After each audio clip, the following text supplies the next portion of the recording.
Hey guys, this is phase 1, day B. It's upper pull, lower push. We're going to do circuit 1 right now. We're going to do 4 exercises in it. We're going to do 10 to 12 reps, 3 times through, or you can do a minute per set. All right, you can do 30 seconds aside. I'm going to do the first one today with the mini band on, all the exercises. If you want to make it a little bit tougher, if you don't have the equipment to use. So the first exercise in the series, we're going to do a static split squat position, and we're going to do 3 planes of it, 3 phases of it. We'll do a tall position to start, our athletic stance up top. This is the same position we used the other day on our RDL. It's kind of that hybrid position. So it's 10 seconds here. We're really just practicing grounding the foot.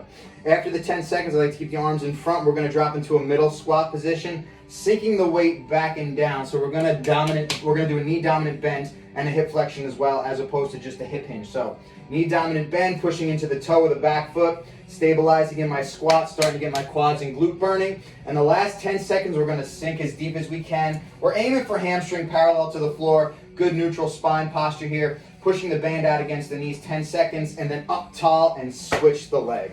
So again, 10 at the top, 10 in the middle. If you'd like to make these harder, arms can come out in front or overhead. Just watch your lower back.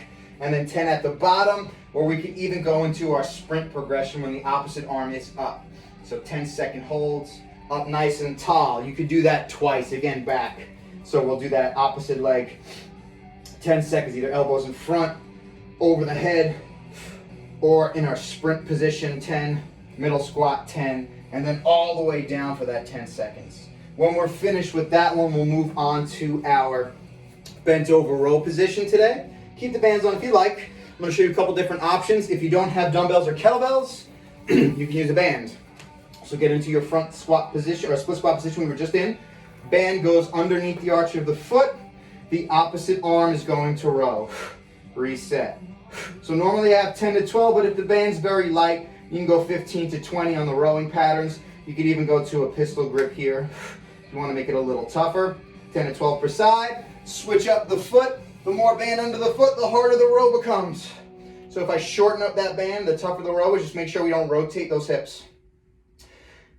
So 10 to 12 if the band's very heavy, 15 to 20 if you want higher reps, or 30 seconds straight through. If you do have dumbbells or kettlebells, great. Go into a traditional split squat position today. We'll work this whole thing. One hand on the bench, split squat position, hips back and down. Elbows stay nice and tight to the body on the row. So 3, 2, 1 on that negative or eccentric pattern. Up on 1, 3, 2, 1, row on 1. Inhale on the way down, exhale on the drive up. If you have dumbbells, that's fine as well. Just show you the opposite side. Again, 10 to 12 reps. Elbows tight to the torso as we row. Deep breath in, row on 1. So we did our squat progression. Now we're going to our rows or our upper pull. Once we're finished with this, we're going to go down onto the ground. And we'll do our core exercise. You can keep the band on as well. And we're going to do our quad opposite exercise. So we're going to get into that 6-point stance we used to warm up. And we're going to do one arm, opposite leg, 10 times, 10 to 12 times. You can keep the band on, and what I'll do is I'll drive against the mini band as I kick one leg out and reach the arm forward. Inhale, keep your core tight as I reach, exhale as I reset. So that opposite arm is going to come in front, palm up, thumb out, kick that leg. Reset, 10 on each. Big reach out, reset. Inhale, exhale on the drive and reset. Inhale, set that core tight, neutral spine, one hand out, opposite leg straight, 10 and 10. And the last one we'll do is a split squat diagonal lift today. So after we do our core stability one, keep the band on if you'd like, second or third time through, you can take it off. Half kneeling position, all right? So the band can stay on. If you don't have a medicine ball to do this half kneeling lift, I'll show you a regression. So we'll start with the med ball at the hip, and we'll do our, we're gonna do our chops today. So we'll do our split squat position. We did our lifts yesterday. We did our lifts on day A. Today we're gonna focus on a chop progression. Both are good to interchange into the workouts, but let's get our lats moving a little bit more. So what we'll do is we'll bring the ball up, shoulder width, exhale, chop down, and bring it right back to that center point. So up tall, chop down, right back over the leg. Shoulder blades are back. I don't need to lift very high. I'm gonna exhale down quick, prevent rotation in my hips, and reset. So deep breath in. I'm gonna exhale and flex my abs as I diagonally chop down. All right, we'll switch. Half kneeling position. Core stays tight, nice and neutral. Shoulder width. planting the heel. Inhale, exhale, reset. So up tall, straighter the arms, the more the core is gonna work. If you get tired, you can keep it a little closer to the body.